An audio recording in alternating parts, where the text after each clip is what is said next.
Quranda varmı? Ancaq Quranla məni qane edə bilərsən deyənlərə Quran-ı Kərimin Ən'am surəsindən bir ayəni diqqətinizə çatdırırıq. Ayə çox dəhşətli və diqqət çəkən bir ayədir. Niyə? Çünki bu ayəyə əsasən insan çox şeyləri, hətta nəcis, üzr istəyirəm, murdar, bəyənmədiyi, iyrəndiyi, acığı gəldiyi şeyləri belə yeyə bilər. Əgər Quranı qəbul edirsənsə, onda Quran sənə gör nə cavab verir. Ən'am surəsi 145-ci ayə. Peyğəmbər de, mənə olunan vəhiylərin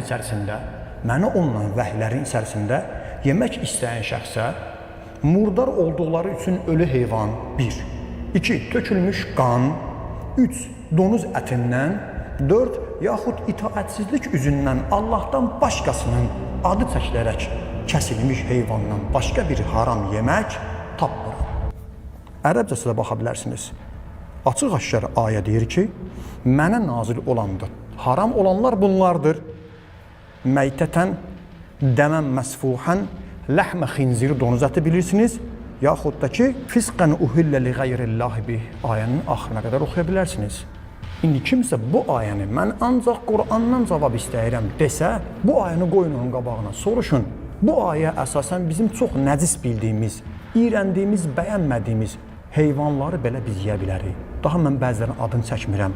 Nə oldu? Əgər Quranla danışırıqsa, Quran deyir, mənə nazil olanda haram yemək üçün bunlardır. Deməli, bunlardan başqa hamısı halaldırmı? Kim bu iddianı eləyə bilər? Bu iddianı edənlərə biz bu ayəni çəkməklə onda deyə bilərik ki, sən gedib siçan ətini deyə bilərsən. Sən gedib murdar filan şey deyə bilərsən. Niyə? Çünki ayə 4 şeyi istisna edir. Başqa yeməyə haram istisna etmir. Bismillahirrahmanirrahim. Allahümme salli ala Muhammedin və ali Muhammed və accil faracahum. Verilən suallardan və ən çox bəzən də irad formasında deyilən sözlərdən biri də bundan ibarətdir ki, Quranda gəlmişdirmi? Hansısa bir mövzunu açırsan, hansısa bir İslam dininin qayda-qanunu deyirsən, cavabında bunu eşidirsən. Quranda varmı? Quranda gəlmişdirmi? Bəzən də İslam dininin bəzi göstərişlərini rədd etməkdən ötürü, inkar etməkdən ötürü qarşı tərəf tez bunu deyir. Quranda gəlməmişdir, qəbul etmirəm. Cavab 1. Bu iddianın özü Quranda gəlmişdirmi? Əgər kimsə deyirsə, Quranda gəlməyibsə qəbul etmirəm, o Quranla oturub durur, o Quranla danışmaq istəyir. Bizim sualımız budur. Bu iddianı Quranda gəlməyən şeyi qəbul etmirəm, Quranda varmı? Ümumiyyətlə, hər o şey ki, Quranda gəlməyibsə, qəbul etmirsənsə, bu fikir, bu iddia, bu qanun özü Quranda gəlmişdirmi?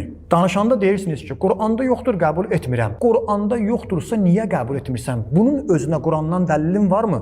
Bir daha deyirik. Quranda yoxdursa, qəbul etmirəmi Quranda tapa bilərsinizmi?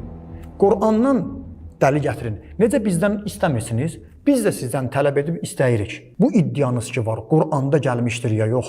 Quranda yoxdursa deməli qəbul etmirəm. Bu iddianızı da Qurana əsaslanmalıdır. Çünki siz ancaq Quranla danışırsınız. Bu iddianı da Quranla bizə sübut edin. Quranda gəlməmişdir. Məsələn, Quranda ayə var. Quranda gəlməyən şeyi qəbul etməyin. 2. Amma əksinə, biz sizə Quran-ı Kərimdən dəlil gətirə bilərik ki, Quran-ı Kərimdə Allah Taala təkcə öz sözünü yox, hətta Peyğəmbərin sözünü belə bizə əmr edir ki, ona əməl etməlisiniz. Bəli, harada? Quran-ı Kərimin Həşr surəsi 7-ci ayə. وَمَا آتَاكُمُ الرَّسُولُ فَخُذُوهُ وَمَا نَهَاكُمْ عَنْهُ فَانْتَهُ. Bizim rəsulumuzun sizə nəyi verirsə, onu götürün və sizə nəyi qadağan edirsə, ondan əl çəkin. Quran deyir ki, mənim ayələrimdən əlavə sizə Peyğəmbər deyənlər də lazımdır. Nəyə əmr edirsə, itaat etməlisən. Nədən sizi çəkindirirsə, onun sözünə qulaq asmalısan. 2.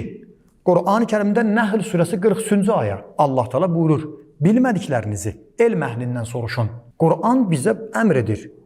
Məndən əlavə, mənim bu ayələrimdən əlavə, siz elm əhlindən də soruşun, maraqlanın. Bəli, həmin o elm əhli Quran-ı Kərimə əsasən ən üstün elm əhli kimdir? Ən üstün elm əhli Peyğəmbər və onun pak əhli beytidir. Deməli, biz onların da kəlamlarına baxıb, onların da sözlərinə əməl etməliyik. 3-cü ayə. Quran-ı Kərimin Nəhl surəsinin 44-cü ayəsində elə Allah Taala elm əhlindən soruşun ayəsini deyəndən sonra belə buyurur. Quranı sənə nazil etmişik ki, litubayyinə linnas. Bunu insanlara bəyan edəsən, izah edəsən. Peyğəmbərin vəzifəsi sırf ayəni insanlara çatdırmaq və oxumaq deyil. Peyğəmbərin vəzifəsi bu ayəyə əsasən Quran ayələrini izah etmək və bəyan etməkdir. Necə ola bilər siz deyirsiniz ki, Quranda gəlməyib qəbul etmirəm, amma Quran deyir ki, mənim ayələrimi sizə izah edən lazımdır. Peyğəmbər kəlamı bax burada bizə lazım olur. Ona görə də sırf Qur'anın ayəsi ilə siz heç bir şeydə irəli gedə bilməzsiniz. 3. Quranda gəlməyib qəbul etmirəm. Məgər bizim gündəlik, hətta şəriətimizdə, dinimizdə olan çox rituallar, çox qayda qanunlar Quranda gəlmişdirmi? Quranda ancaq bu gəlmişdir. Namaz qılın. Neçə rükət? 17 rükət.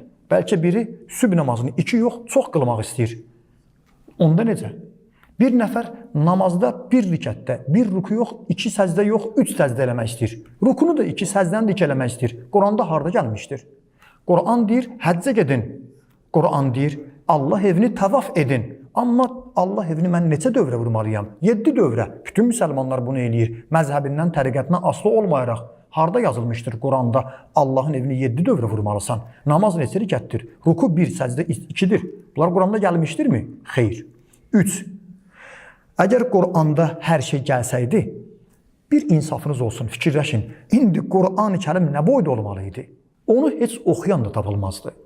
Bu günləri İslam dininin qayda qanunlarını Qur'anda gəlmişdir, qəbul edirəm, Qur'anda gəlməmişdir, qəbul etməsin. Bu məntiqlə hərəkət edirsinizsə, Qur'an-ı Kərimdə hər şey gəlməlidirsə, onda Qur'an bugün bizim aramızda olan bir cild kitabdan yox, neçə cild ensiklopediyadan çox olan bir kitab olmalıdır. 14 əsrlik bu müsəlman dilində olan bu Qur'an-ı Kərimin ayələri onda necə siz oxuyardınız? Heç onu oxuyan da tapılmazdı. Ona görə Qur'anda gəlməmişdir deyə biz belə bir məntiqi qəbul etmirik. Bu məntiq həm də Qur'anın özü ilə ziddiyyət təşkil edir.